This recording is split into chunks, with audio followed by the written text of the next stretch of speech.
Graça e paz, irmãos. Boa noite. Uai, irmãos, vocês estão acordados aí? Tem alguém dormindo? Graça e paz, irmãos.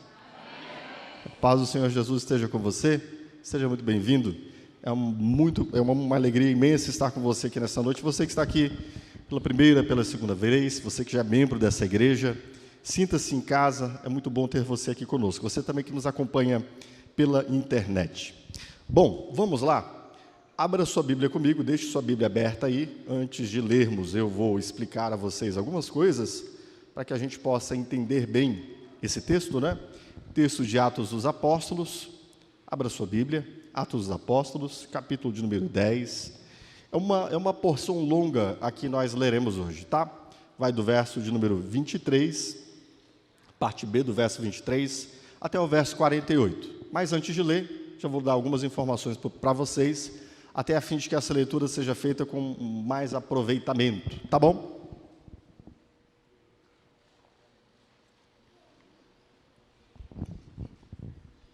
A exposição da palavra de Deus é um momento onde nós nos apresentamos diante de Deus para ouvir sua voz, para recebermos para nós direção, orientação, propósito, projeto, plano. E uma coisa que temos ministrado à igreja, especialmente aqui expondo todo o livro de Atos dos Apóstolos, é que Deus deu uma missão para a gente, certo? Tem muita gente que procura eu diria, criar, né, estabelecer uma missão para si mesmo. Mas deixa eu te explicar uma coisa. Ao homem, Deus já deu uma missão. O que nos compete é descobri-la, é conhecê-la. Não é estabelecê-la, não é determiná-la, entende? Tem muita gente que determina uma missão, uma razão de existir para a própria vida.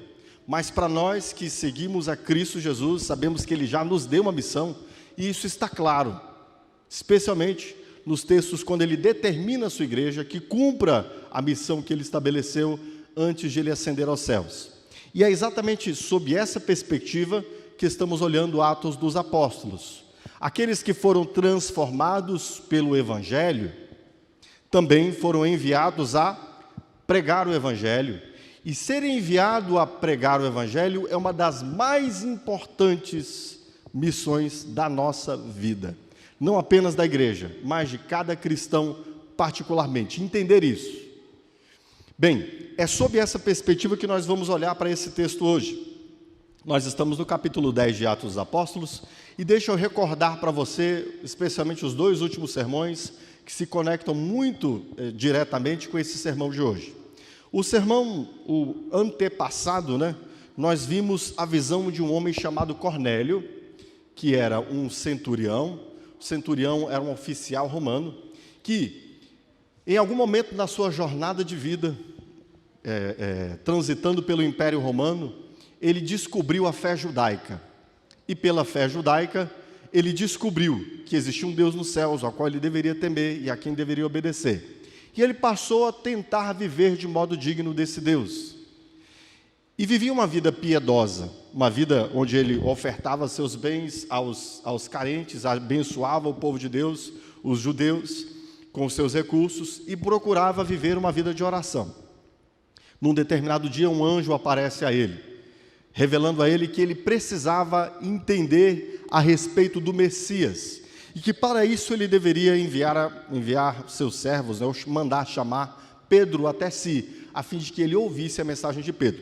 Então, nesse sermão, especialmente o que vimos aqui, embora ele fosse um homem temente a Deus, ele precisava de Cristo para chegar à sua salvação. Não bastava ser um homem temente a Deus, não bastava ser um homem que tivesse uma vida de piedade, que entregasse seus bens, né, para o bem do povo de Deus. Ele precisava também conhecer Cristo. Logo em seguida, nós vimos um outro episódio.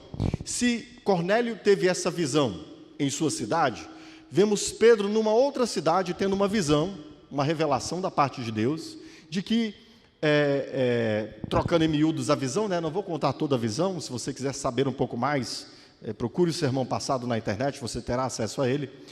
Mas trocando em miúdos a visão, o que ele viu foi que Deus havia santificado aquilo que antes era considerado impuro. Além dos alimentos impuros, especialmente os homens gentios, que não eram judeus, aos quais Deus queria salvar. Nesse sentido, uma das coisas mais importantes que nós vimos é que Deus também chama de todos os homens para a salvação, dentre todos os homens. E aqui eu estendi essa interpretação na semana passada, explicando que não importa a condição de pecado, não importa a história, não importa como o homem viveu, o que importa é que Deus salva de todos os homens, de quaisquer situações, de quaisquer circunstâncias. Inclusive, vimos Pedro um tanto assustado com aquilo que Deus estava fazendo, porque jamais ele imaginaria que dentre os pagãos, gentios, adoradores de falsos deuses, homens de uma conduta torta, Deus poderia salvar alguém. E é exatamente o que acontece, é o que nós vimos semana passada. Bom, esse episódio de hoje, então, vai ligar a história desses dois homens. Cornélio teve a visão, mandou seus servos trazerem Pedro. Pedro teve uma visão, entendendo que este chamamento de Cornélio era algo que o próprio Deus estava fazendo, e o que nós veremos nesse trecho aqui é exatamente o encontro desses dois homens. É Pedro subindo até a cidade de Cornélio, Cesareia, e lá em Cesareia ele vai anunciar a Cornélio aquilo que ele precisaria saber para a sua salvação. Ele então tem uma mensagem que ele recebeu de Deus para anunciar a Cornélio, e esse é o nosso assunto hoje, a mensagem enviada por Deus.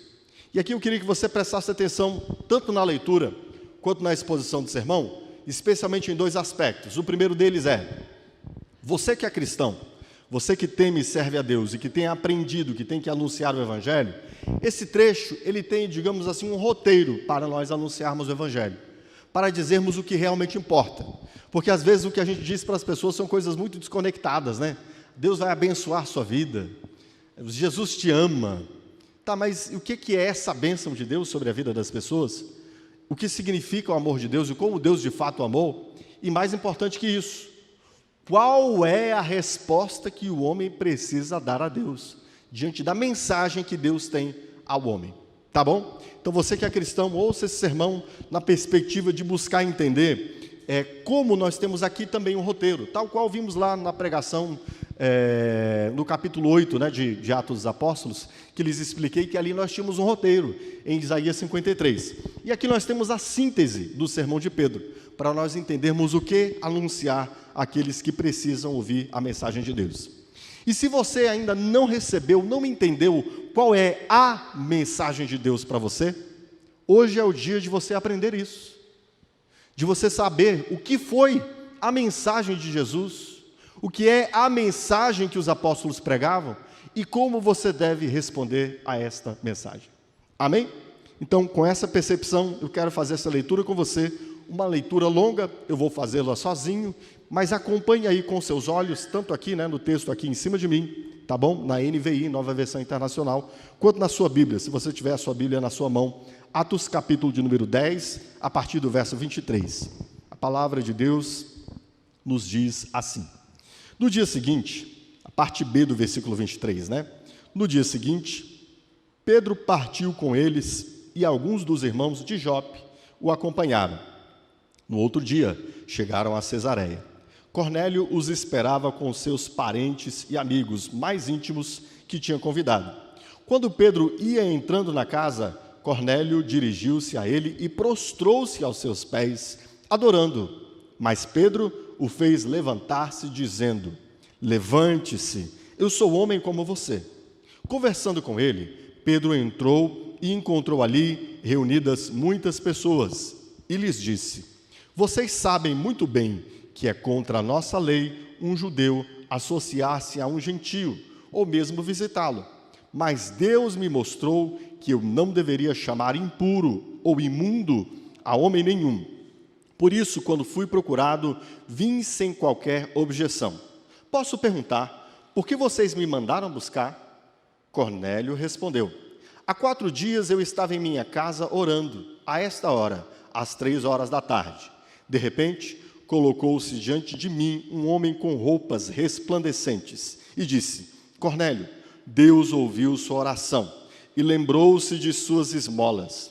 Mande buscar em Jope a Simão, chamado Pedro. ele está hospedado na casa de Simão, o curtidor de couro, que mora perto do mar. Assim, mandei buscar-te imediatamente, e foi bom que tenhas vindo. Agora estamos todos aqui, na presença de Deus, para ouvir tudo o que o Senhor te mandou dizer-nos. Então Pedro começou a falar. Agora percebo verdadeiramente que Deus não trata as pessoas com parcialidade, mas de todas as nações aceita aquele que o teme e faz o que é justo. Vocês conhecem a mensagem enviada por Deus ao povo de Israel, que fala das boas novas de paz por meio de Jesus Cristo, Senhor de todos. Sabem o que aconteceu em toda a Judéia, começando na Galileia, depois do batismo que João pregou, como Deus ungiu a Jesus de Nazaré com o Espírito Santo e poder, e como ele andou por toda parte fazendo bem e curando os oprimidos pelo diabo, porque Deus estava com ele. Nós somos testemunhas de tudo o que ele fez na terra dos judeus e em Jerusalém, onde o mataram, suspendendo-o no madeiro.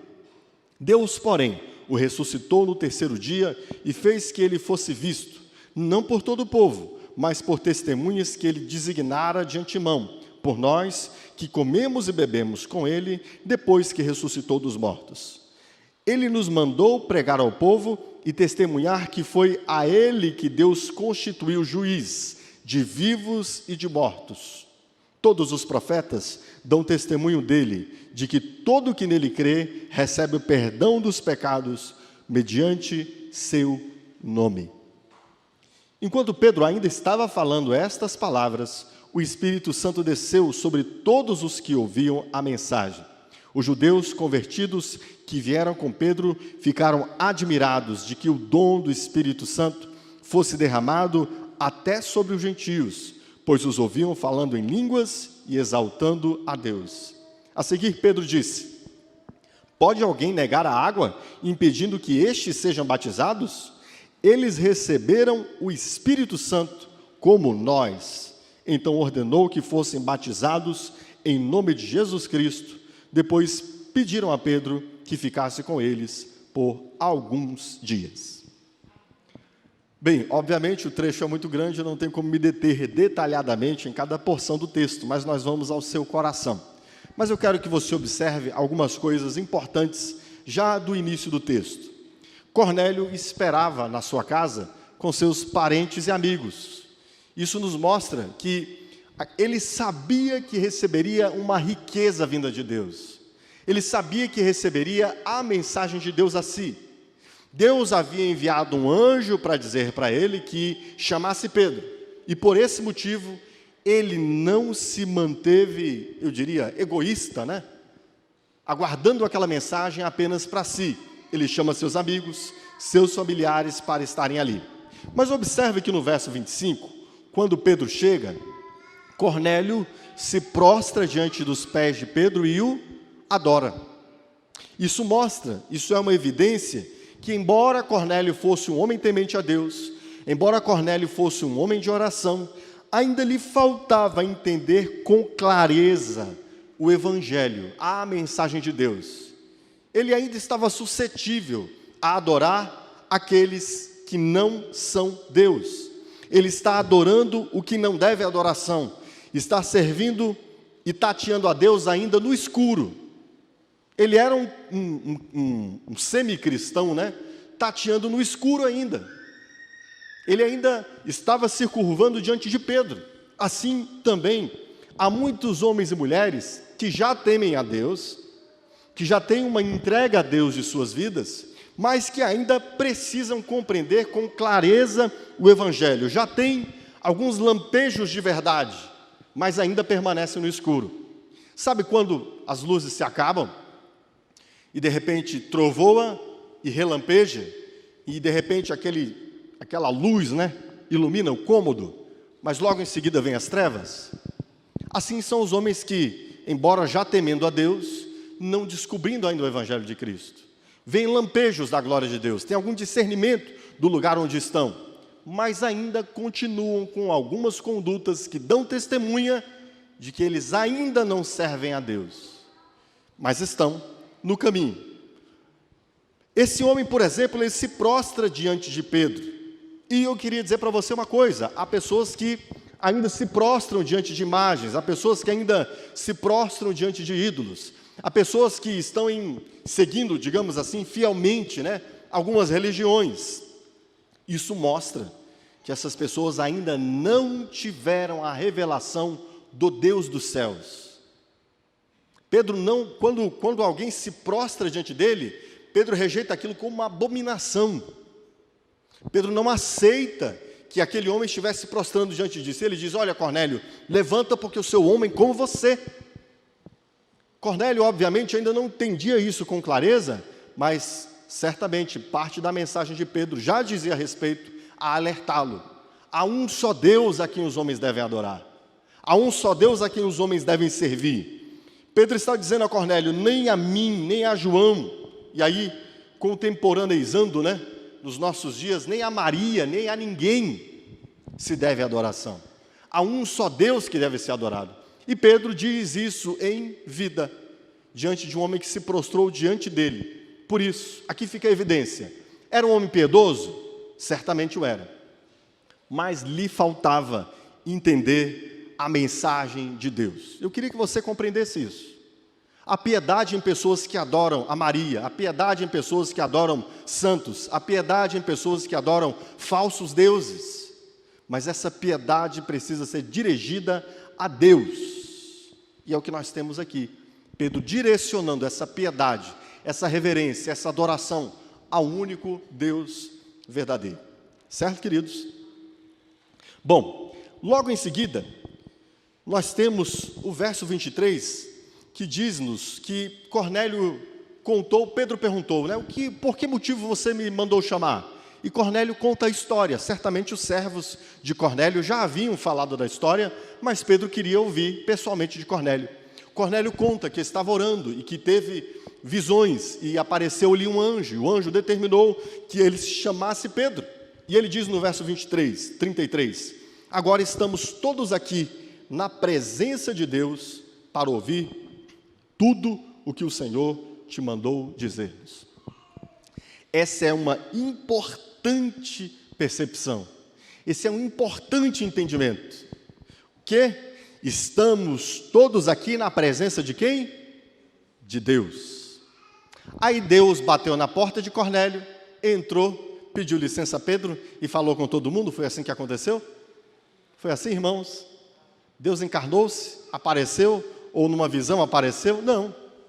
Deus usa exatamente Pedro, que é enviado por Deus a anunciar aquela mensagem, a fim de que os homens ouvissem a mensagem de Deus. E eu gostaria que você tivesse esse entendimento aqui.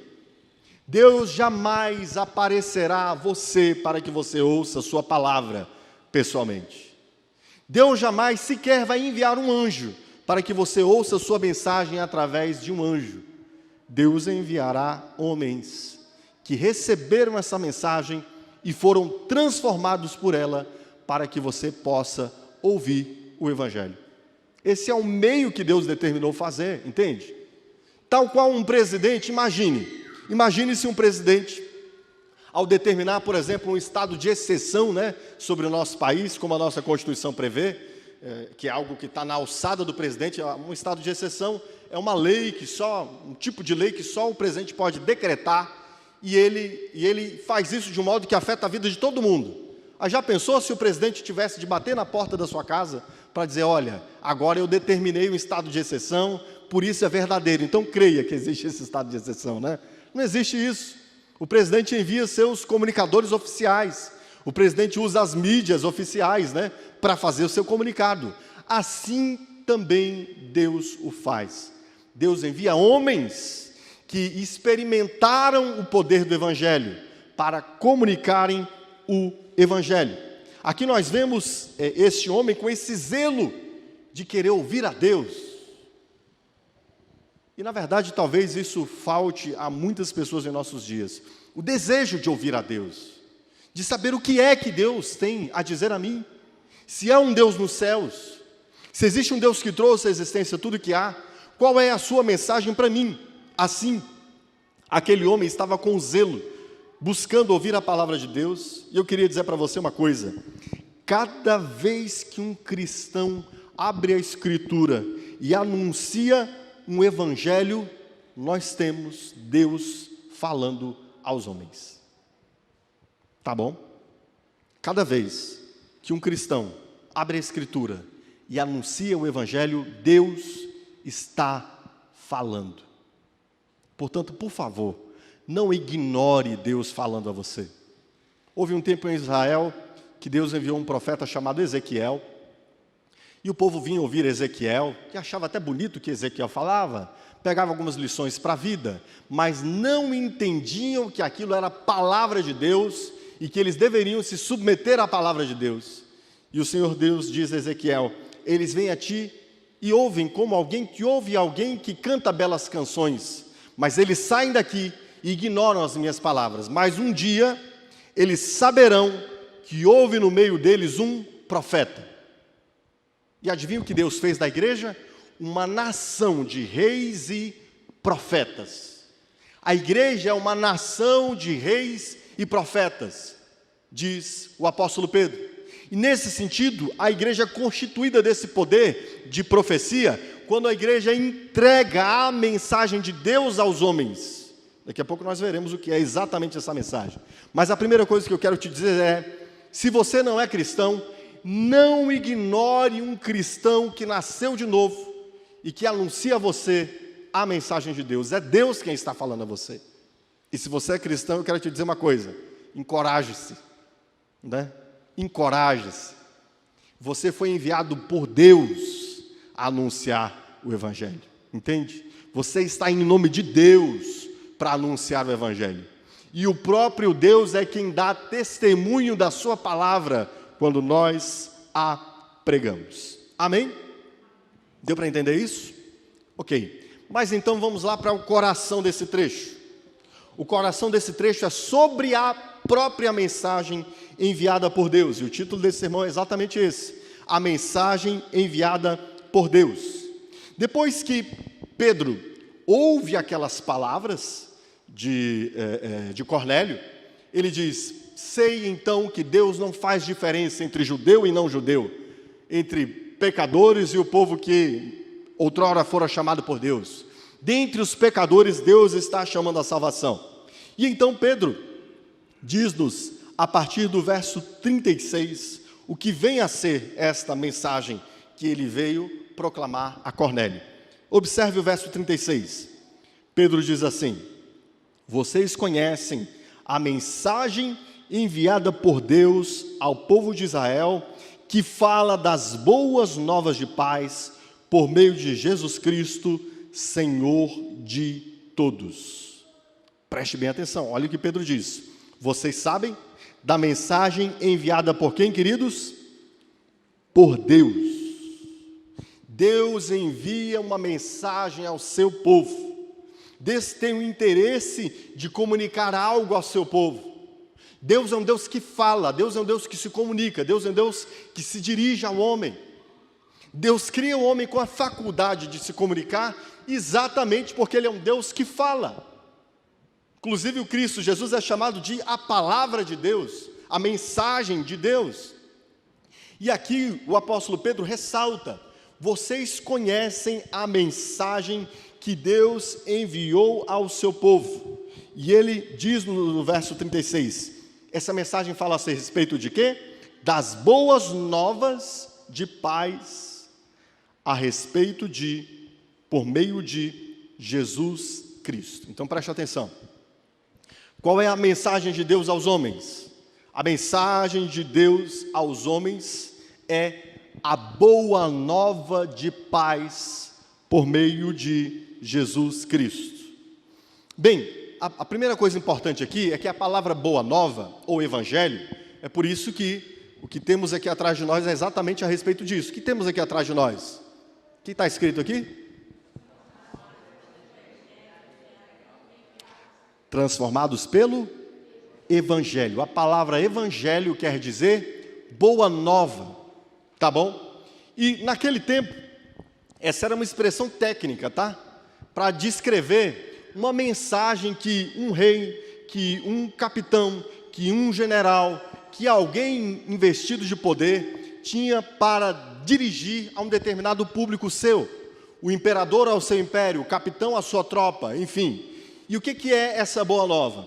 É a declaração de um acontecimento extraordinário, favorável ao povo. Por exemplo, quando os imperadores romanos, nasciam seus filhos, eles escreviam um texto de boa nova à nação, ao império, para que o império soubesse da boa notícia de um sucessor do imperador.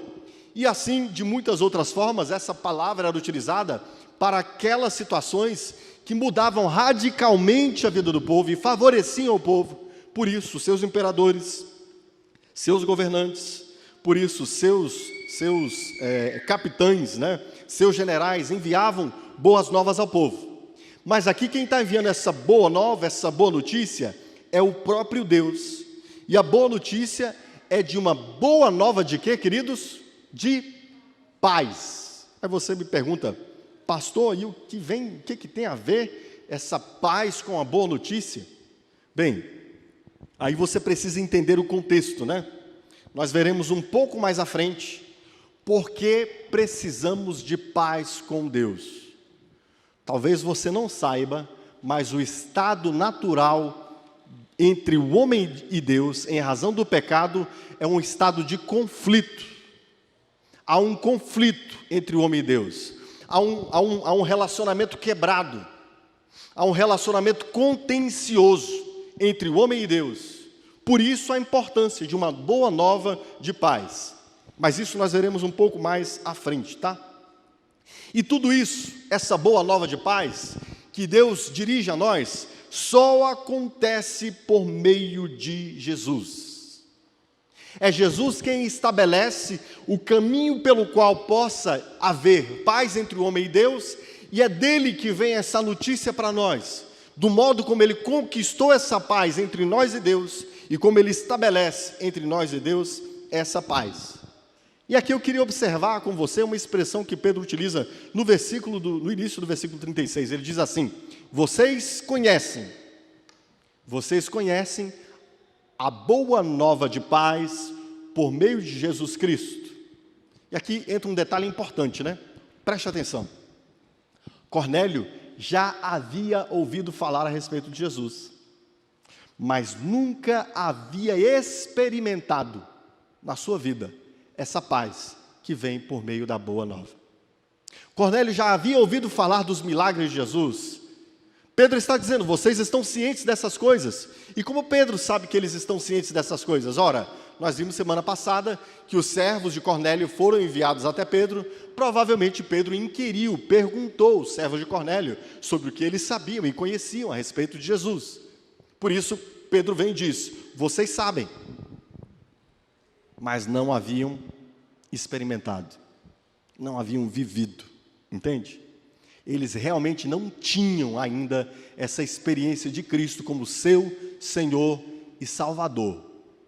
E aqui nós vemos o seguinte, talvez você já até tenha ouvido falar de Jesus, e talvez o que você tenha ouvido falar de Jesus, quem sabe estudado a respeito de Jesus, quem sabe você seja um teólogo, Quem sabe você seja douto em teologia, mas nunca tenha experimentado a vida que há no Evangelho. Quem sabe até bem religioso, mas nunca experimentou o poder e a vida do Evangelho.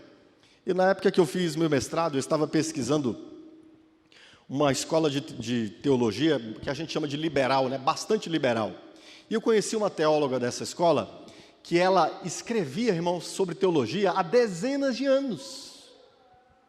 Dezenas de anos, numa das mais importantes escolas de teologia na Alemanha. Mas ela conta da experiência de vida dela, Uma vida presa em vícios, uma vida em depressão, uma vida sem vida. Mesmo escrevendo a respeito de Jesus, enfim, dessas coisas todas. Até que um dia ela experimenta a vida e o poder do Evangelho. Novo nascimento em Deus. E aí ela começa a rasgar tudo que ela havia escrito antes, na sua liberalidade teológica, dizendo que a Bíblia era, a linha teológica dela era de afirmar que a Bíblia não era lá assim palavra de Deus, era um texto que o povo havia escrito de uma tradição religiosa, mas até que ela se converte. Tal qual essa experiência que Pedro tem aqui. Vocês ouviram falar. E assim, há muitas pessoas também que ouviram falar de Jesus, e talvez tenham uma certa imagem de Jesus, e tem um entendimento de Jesus como o Jesus da história, né?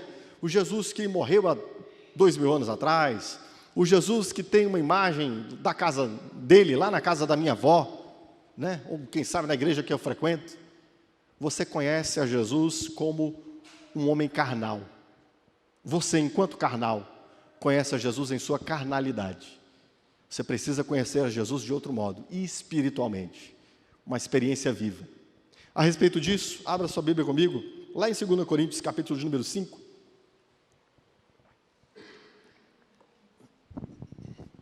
O apóstolo Paulo nos fala que, de fato, é possível ter uma experiência apenas carnal de Jesus. E aqui, quando ele fala carnal, ele diz segundo a nossa humanidade. Conhecemos Jesus segundo a nossa experiência humana. Até que há uma revelação dessa mensagem e você o compreende como ele é. 2 Coríntios capítulo 5, verso 16, Paulo diz assim: assim que daqui por diante, a ninguém conhecemos segundo a carne, e ainda que também tenhamos conhecido Cristo segundo a carne, contudo, agora já não o conhecemos desse modo. Ou conheçamos, ainda que o tenhamos conhecido Jesus antes, só conforme a nossa humanidade, a nossa condição humana, agora já não o conhecemos desse modo. E deixa eu dizer uma coisa para você, às vezes você não entende, porque você vê um cristão com tanta vida, com tanta paixão, com tanta alegria, com tanta transformação falando de Jesus. Aí você olha para o que você conhece de Jesus e fala, mas que estranho isso, né? Jesus, um cara que viveu há 2000 anos atrás, que as pessoas falam alguma coisa dele, e eu até tenho alguma lição para a minha vida, mas não consigo entender por que tanta vida, por que tanta alegria, por que tanta devoção, por que tanta entrega. Algumas pessoas até dizem, né? Por que tanto fanatismo? Não é possível conhecer ao Jesus do Evangelho sem se entregar a Ele, e eu vou usar a expressão que as pessoas usam, né? Fanaticamente. Entendeu? Sem não ser fanático, sem não ser doido, sem não ser entregue completamente a Ele. E se a sua experiência é ainda conhecer Jesus assim, apenas como de forma natural, pelo amor de Deus, busque conhecer o Evangelho. Busque saber quem é Jesus. Busque saber qual é a mensagem que Ele enviou para você. Busque entendê-lo em sua completude. Dedique-se a isso. Esse homem havia dedicado boa parte da sua vida em orações. Certamente, parte das suas orações eram semelhantes a ele. Senhor, me revela a tua mensagem. Me revela a tua verdade. Me fala a respeito do teu Messias. É por isso que Deus envia um anjo a Cornélio e diz: Deus ouviu suas orações. Cornélio, vai então e chame Pedro. Certamente as orações dele eram a respeito disso. Deus, me revela quem o Senhor é. Me ajuda a te conhecer. E se você ainda não conhece a Cristo no Espírito, peça isso. Bata por isso, na porta de Deus. Ore por isso. Eu passei uma jornada assim também pedindo por isso. Alguns anos pedindo por isso. Mas valeu a pena.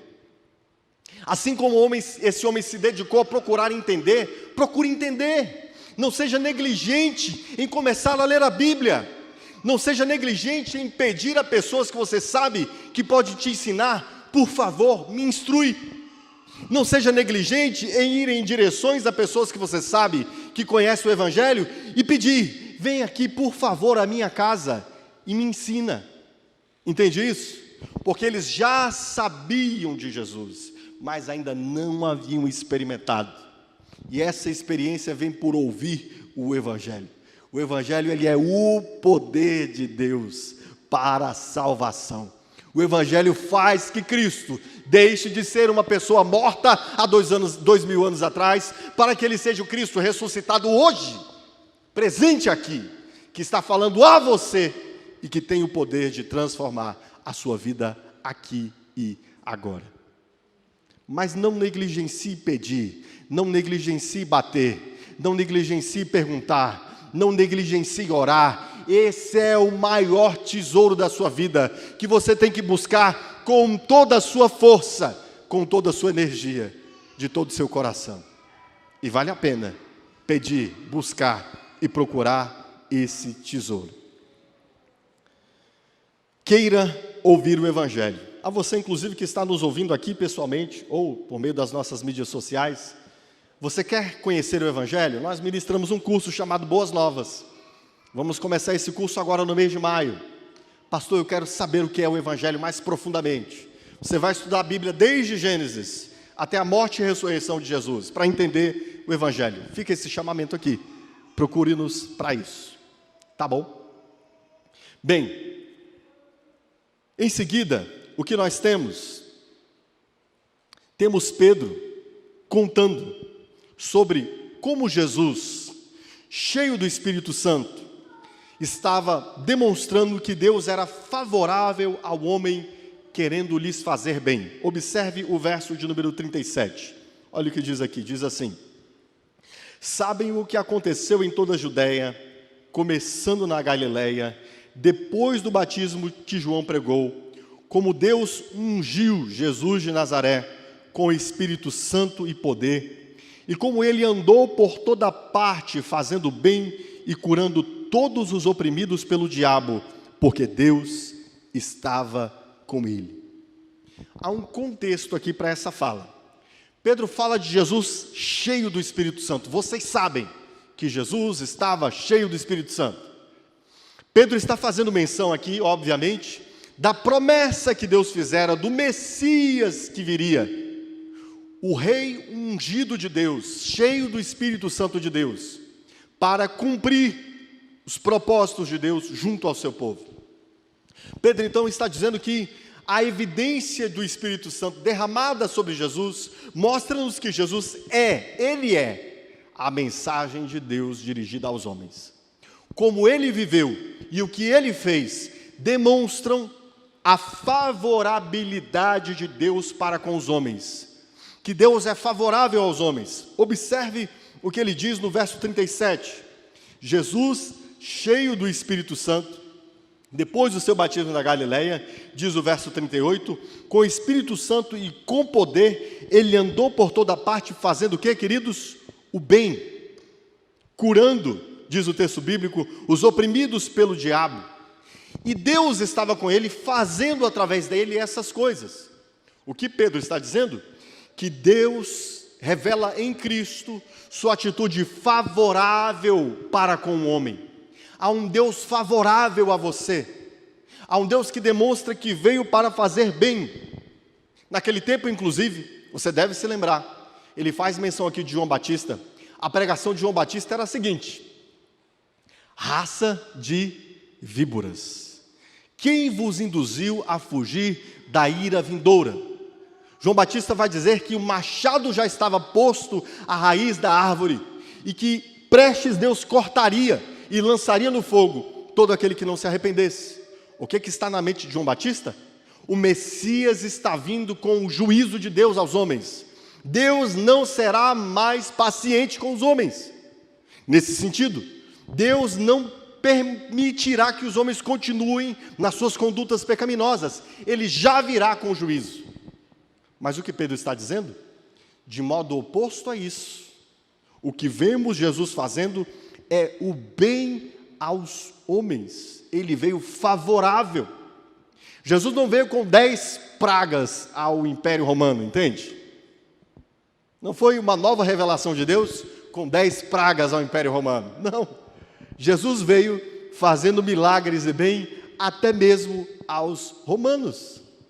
No capítulo 8 do Evangelho de Mateus, nós temos Jesus curando o servo de um centurião romano, um homem que oprimia o povo de Deus. O que isso nos mostra, queridos? Que Deus veio em Cristo mostrando sua favorabilidade. Jesus veio aos pecadores mesmo. Jesus veio aos cobradores de impostos mesmo. Jesus veio aos corruptos, às prostitutas. Jesus veio àqueles que estavam à margem. Ele não veio para fazer juízo, mas para mostrar aos pecadores o bem de Deus. Estão comigo? É importante a gente entender isso. É importante entendermos como Jesus vem. Ele vem fazendo bem, ele vem libertando do diabo, ele vem mostrando graça. E Pedro continua dizendo, a partir do verso 39.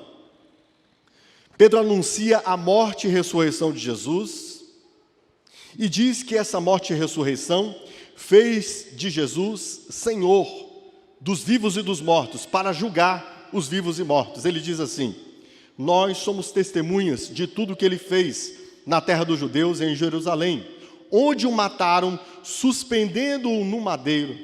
Deus, porém, o ressuscitou no terceiro dia e fez que ele fosse visto, não por todo o povo, mas por testemunhas que designara de antemão, por nós que comemos e bebemos com ele, e depois que ressuscitou dos mortos, ele nos mandou pregar ao povo e testemunhar que ele foi quem Deus constituiu juiz de vivos e de mortos. Todos os profetas dão testemunha dele, de que todo aquele que nele crê, recebe o perdão dos pecados, mediante seu nome. Pedro anuncia aqui, e isso é muito importante também, a respeito da boa nova de Jesus, que ele foi constituído depois da sua morte e ressurreição como juiz de vivos e de mortos. A morte e a ressurreição são sim o ponto principal do ministério de Jesus. Jesus, ele vem, faz o bem aos homens para demonstrar que Deus era favorável aos homens, mas ele também morre no lugar daqueles a quem ele vai salvar. Depois Deus o ressuscita e com isso Deus o autentica tanto quanto Salvador, como também juiz de vivos e de mortos. Bem, então preste atenção. Eu falei lá no início que nós entenderíamos um pouco o que é essa boa nova de paz, não é? Dá para a gente entender o que é essa paz a partir dessa expressão que Pedro utiliza, dizendo que Jesus é juiz de vivos e de mortos. Eu queria que você pensasse aqui comigo, na perspectiva de Jesus enquanto juiz, tá? Porque há necessidade de Deus julgar os homens? Porque a Bíblia fala de Deus nos últimos dias, vindo em juízo contra os homens? Por que a Bíblia aponta, inclusive, que muito da nossa condição de maldade, os males que nós experimentamos nessa vida, já são o início do juízo de Deus sobre os homens? Por quê? Porque nós quebramos a lei de Deus, nós pecamos contra Deus, nós nos insurgimos contra Deus. Os homens buscam viver uma vida sem Deus, fazem de si mesmos deuses de sua própria vida e querem viver segundo sua própria vontade e as suas próprias leis. Desse modo, os homens debocham de Deus, debocham da sua lei e vivem numa situação de conflito com Deus. Deixa eu te dizer uma coisa, meu querido. Não imagine, por favor, que a condição de rebeldia à lei permite paz entre aquele que quebra a lei e aquele que julga segundo a lei. Entenda mais que isso. Por exemplo, no nosso ordenamento jurídico, né? nas nossas leis brasileiras, quando alguém comete um crime, por exemplo, nós temos a figura do promotor de justiça, não é? Temos a figura do promotor de justiça, temos a figura do juiz e temos a figura do advogado, não é isso? O juiz é a figura imparcial que julgará segundo a lei. Temos o promotor de justiça, que é alguém que, em nome do Estado, vai fazer a acusação contra aqueles que quebraram a lei. E temos o órgão de defesa, né, que é o advogado, geralmente, ou o defensor público, se alguém não constitui um advogado. E aí, às vezes, a gente pensa na figura do juiz como imparcial, né? O juiz tem que ser imparcial.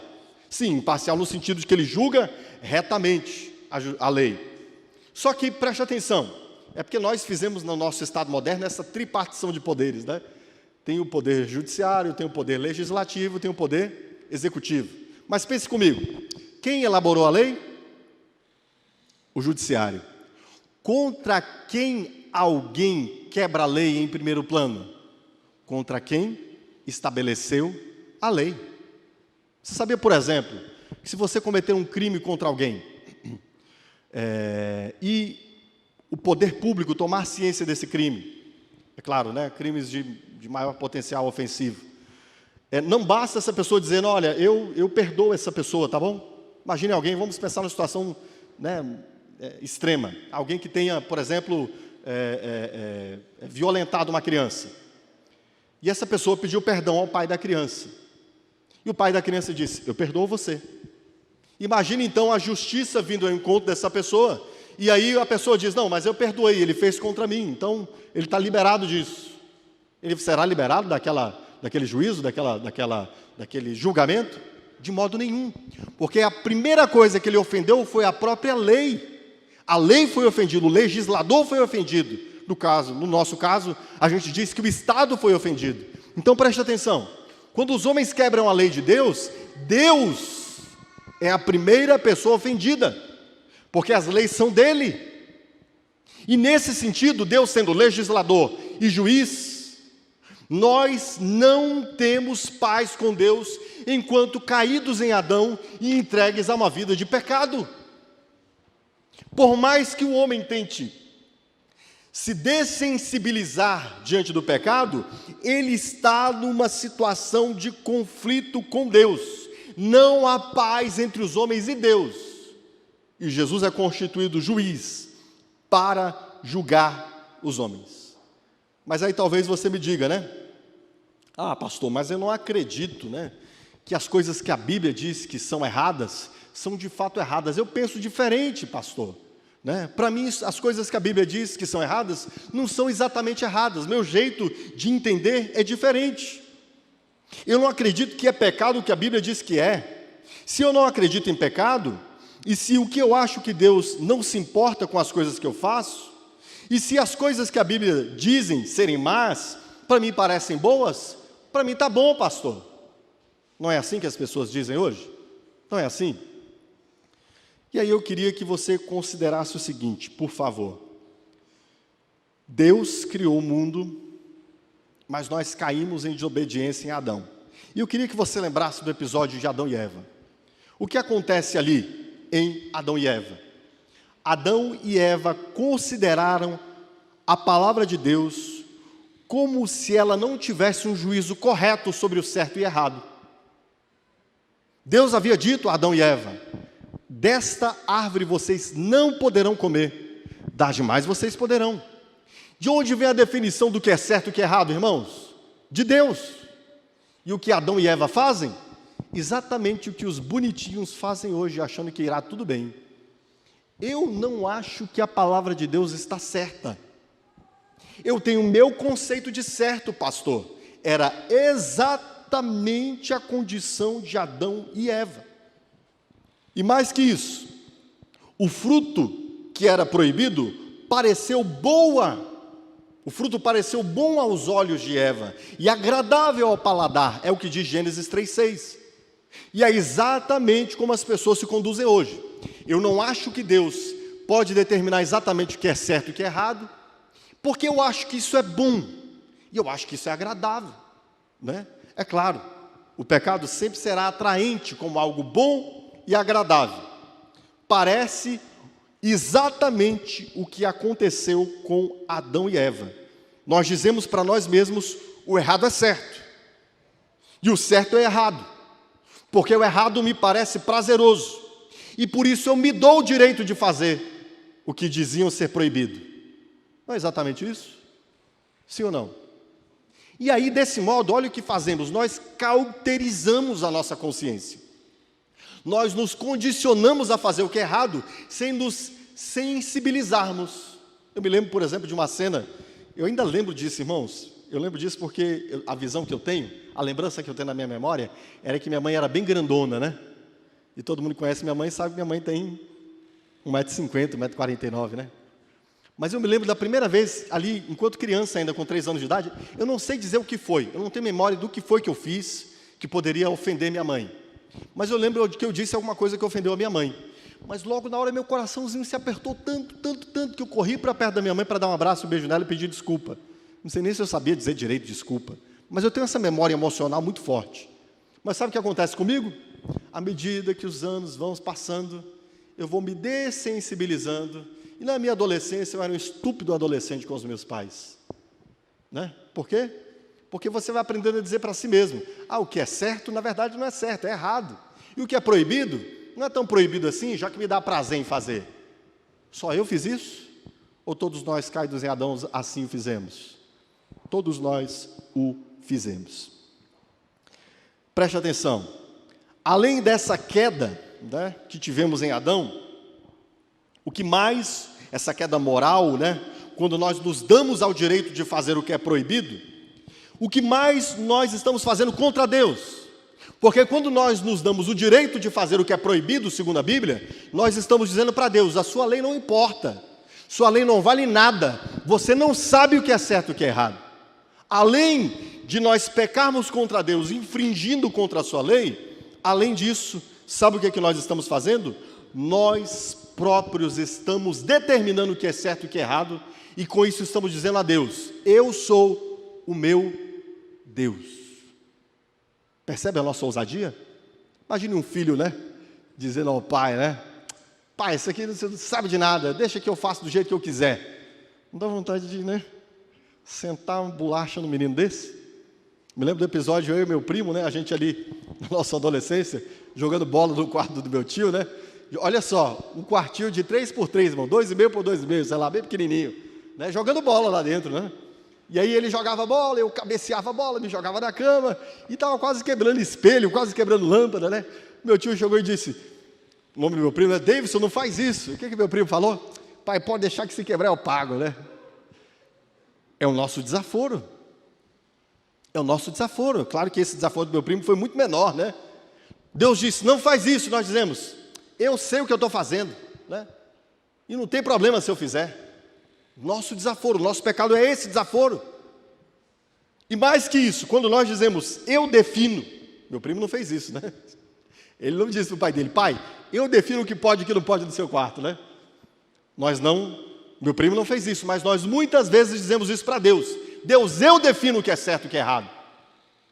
Eu sei o que é certo, sua palavra diz que é pecado, mas para mim não é. O que você está dizendo? Eu sou Deus, dá licença, Deus. Percebe a gravidade do nosso pecado, queridos? Nós distorcemos, criamos na nossa mente uma realidade paralela, mas essa realidade paralela que o homem cria na sua mente é só uma falsa segurança.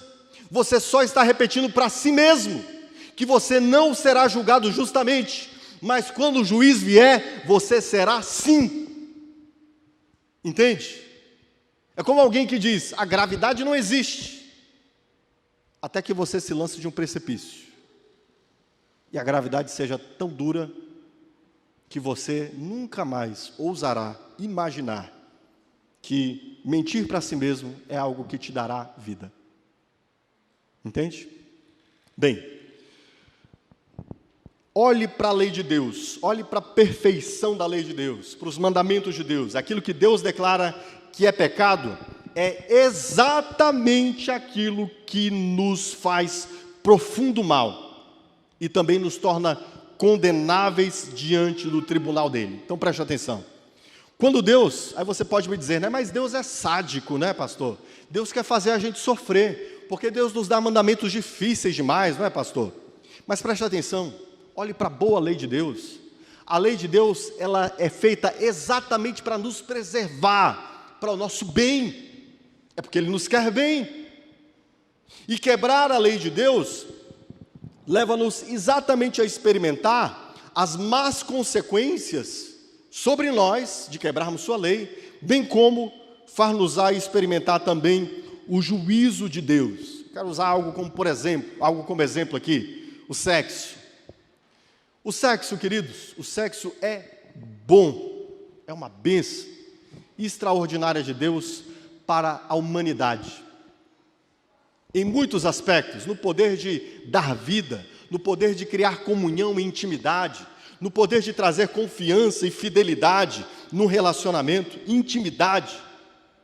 Entende? É através do sexo que nós geramos filhos. Que coisa mais maravilhosa que há que uma família, queridos. Deus nos deu muitos bens e nos deu leis para que nós usamos esses bens para o nosso próprio bem e para a glória dele. Mas o que os homens dizem hoje? As leis de Deus sobre o sexo são más. Esse negócio de adulterar, quem hoje se preocupa em adulterar? Adulterar, se você quiser sentir prazer, se você estiver cansado do arroz com feijão. Estiver cansado do arroz com feijão, né? Que há de errado ir para um restaurante, né? Procurar um prato apetitoso, né? Um prato apetitoso, quem sabe um prato ao molho de quê, irmãos?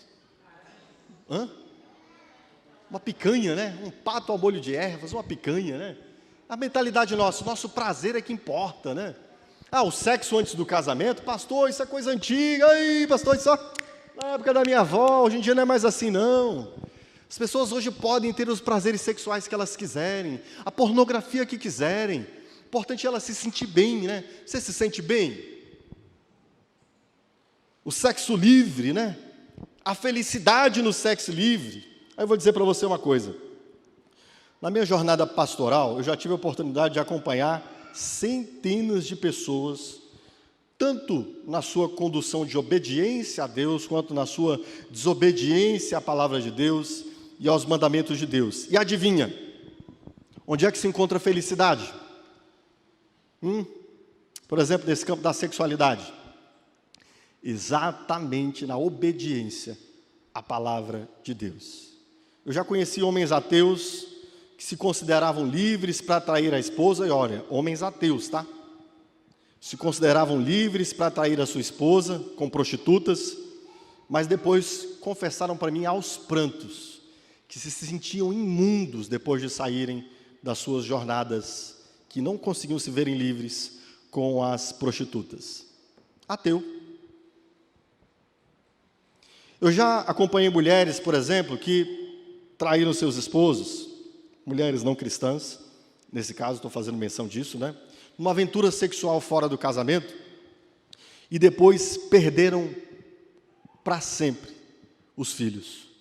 Filho adolescente, perdeu a família, perdeu o esposo, perdeu os filhos. Imagina que é um pai perder um filho que tem carinho, né? Que tem o respeito, um filho que tem a honra do pai, e por uma conduta dessa, a pessoa perde para sempre o respeito, o carinho, a honra dos filhos. E aí eu não quero falar só daquilo que eu já vi, né? Essa onda que nós temos no nosso tempo, dessa sexualidade restrita, tem como uma das suas principais pregadores, Simone de Beauvoir. Já ouviu falar de Simone de Beauvoir? Filósofa, existencial, que caminhava junto com Jean Paul Sartre, né? Talvez você não saiba, mas essa sexualidade, especialmente no campo das mulheres, essa liberalidade sexual, foi ela que desencadeou isso, dizendo que os mandamentos antigos haviam sido criados por um patriarcado que queria que as mulheres ficassem submissas, e as mulheres precisam serem livres para terem o prazer que quiserem. Sabe como é que Simone de Beauvoir morre? Ela morre numa profunda aflição, porque tudo que ela queria era o amor de um homem só, Jean Paul Sartre. Toda a sua liberalidade sexual não trouxe felicidade nenhuma para ela. Entende? Os mandamentos de Deus, eles são para nos preservar. E pelo contrário, viver e obedecer os mandamentos de Deus são para o nosso bem. O oposto disso é a alegria de se ter um casamento onde a amizade, a fidelidade e a companhia são o solo fértil, onde o sexo coroa e reforça a amizade, a fidelidade e a companhia para a glória de Deus. Entende? Os mandamentos de Deus são para nos guardar, para nos proteger, para nos fazer bem. E quando o homem chama o certo de errado e o errado de certo, deixa eu te dizer uma coisa: isso não mudará o juízo de Deus sobre estas coisas. Eu falei do sexo aqui pontualmente, mas em todas as esferas da vida. Por mais que o homem negue o que é certo e o que é errado, diante do juiz, a espada será desembainhada segundo sua própria justiça, e não segundo a minha justiça ou a sua justiça. Percebe o nosso estado? Percebe que estávamos em conflito com Deus? percebe que nossa conduta em desprezar os mandamentos de Deus era uma conduta de conflito e de guerra com Deus, e que por isso nós estávamos numa situação em que a própria espada de Deus já estava desembainhada em nossa direção. Por isso é que Pedro está falando do evangelho de paz.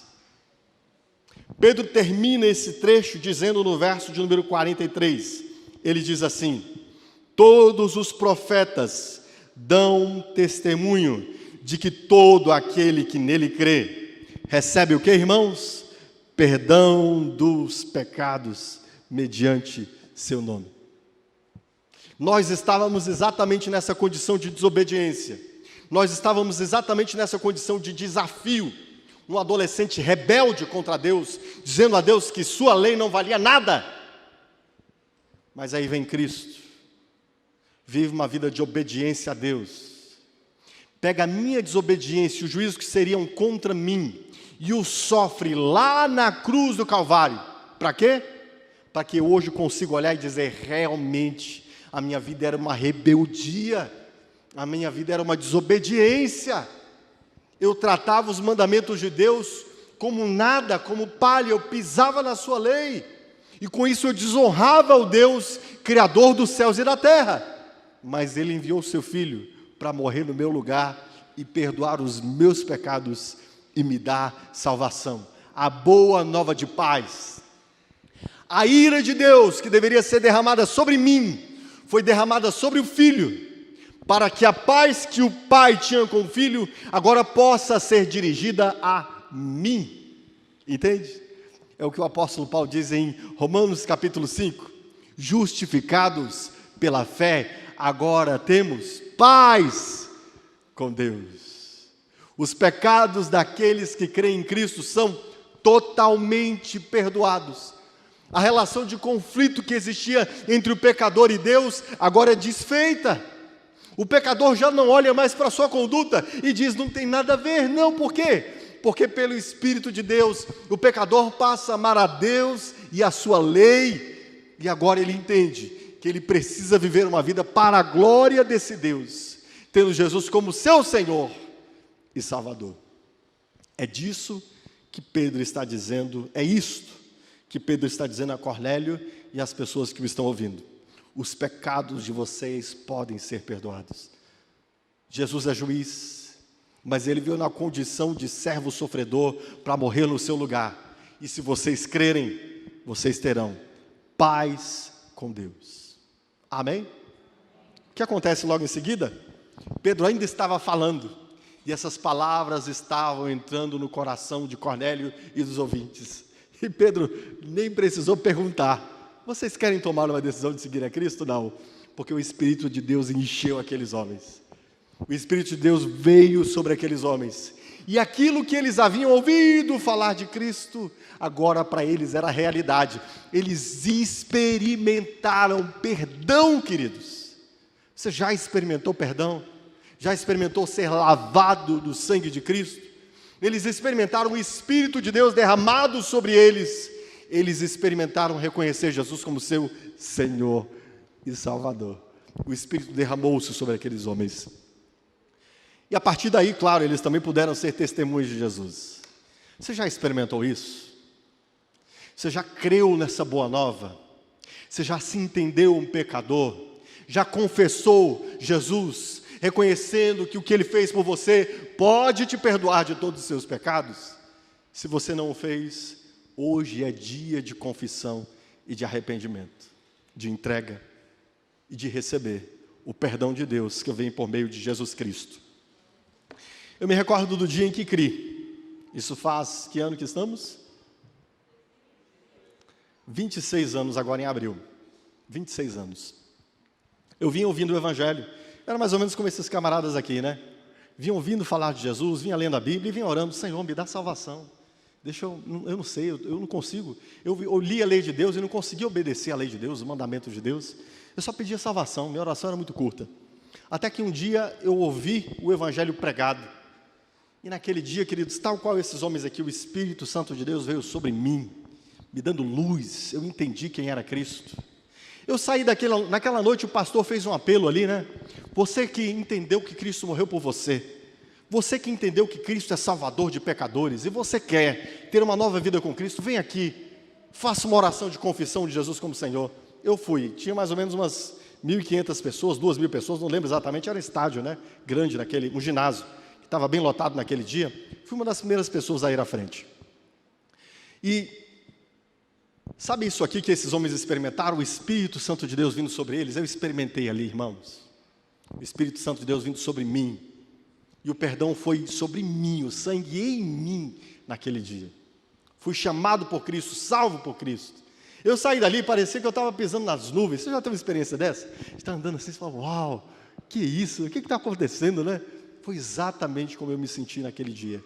A partir daquele dia, naquele dia mesmo eu cheguei em casa orando, eu estava falando diretamente com Deus. Eu abri a Bíblia, Deus estava falando diretamente comigo. E desde aquele dia, dia 28 de abril de 1997, tenho conhecido, seguido, amado o Senhor, e Ele tem me sustentado, me garantido que eu continue na presença dEle, porque Ele quem me salvou para si mesmo. Amém? Quem é testemunha disso aí também? Aplauda ao Senhor. Quem experimentou isso? A Deus glória, a Ele somente glória. Coloque-se em pé nesse momento. Quero fazer uma pergunta a você. Há alguém no nosso meio que não tenha tomado a decisão de seguir a Cristo, que não tenha recebido o perdão de seus pecados em confissão e queira fazer isso hoje? Levante sua mão, quero orar com você. Há alguém no nosso meio? Há alguém? Não há? Amém. O meu chamado a você, que de repente ainda não fez essa confissão, é que você, então, procure mais, faça como Cornélio. Procure entender o que é o Evangelho, procure pessoas que possam te anunciar o Evangelho. Busque pessoas que possam te ensinar o Evangelho. Aqui, nós estamos dispostos a te ensinar o Evangelho. Faça contato conosco, converse com a nossa liderança. Nós lhe ensinaremos o Evangelho, para que você possa responder o Evangelho. Mas vocês que estão aqui, que creem em Jesus, que sabem dessa boa nova, que já experimentaram na sua vida, ore dando graças a Deus, irmãos. Agradeço ao Senhor por isso hoje. Você é salvo nele. Você tem paz com Deus, para viver um relacionamento onde graça, eu amo isso no Salmo 23, né? Porque a benignidade e a fidelidade me seguirão por todos os meus dias. É isso que acontece conosco. A sua benignidade, a sua fidelidade caminham conosco. Deus é favorável a nós em Cristo. Ele nos deu perdão dos nossos pecados. Nós temos paz com Deus e por isso benignidade e fidelidade nos seguirão. Vamos dar graças a Deus por isso? Curve sua cabeça.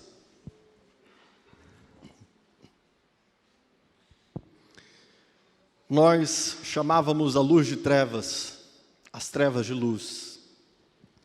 Reputávamos o amargo por doce e chamávamos o doce de amargo, Senhor. Na nossa boca, o pecado transbordava. Nossos corações eram morte, estávamos presos em nossas iniquidades, não tínhamos poder para nos ver livres das cadeias que nos prendiam, até que o Teu Espírito nos mostrou o Teu Filho morto e ressuscitado, o Teu Filho que morreu pelos nossos pecados, que veio salvar pecadores mesmo, que veio salvar aqueles que estavam perdidos, que veio dar vida eterna a todos quantos o Senhor mesmo escolheu e chamou. Eu te agradeço, Senhor, pelo que nós temos em Cristo hoje. Te agradeço por nos ter revelado Cristo, sua salvação. Te agradeço pela boa nova de paz. Hoje nós temos paz contigo, Senhor. Caminhamos diante de Ti, caminhamos numa vida de fé, ainda que muitas vezes demos 3 passos à frente, 1 passo atrás, nós continuaremos essa jornada, porque nós temos paz contigo. O Senhor nos alcança diariamente com graça e com fidelidade. O Teu perdão está derramado sobre nós, em nossos corações há o Teu temor. Não que nada disso esteja em nós mesmos por nossa causa, mas porque o Senhor mesmo depositou pelo Teu Santo Espírito em nós. Continua fortalecendo a nós, teus servos, em te seguir, dando-nos ousadia em anunciar a boa nova de salvação, para que o Senhor possa alcançar a todos quantos o Senhor quer salvar através de nós. É o que nós oramos a Ti, em nome de Jesus. Amém, queridos? Aplauda ao Senhor, Deus te abençoe.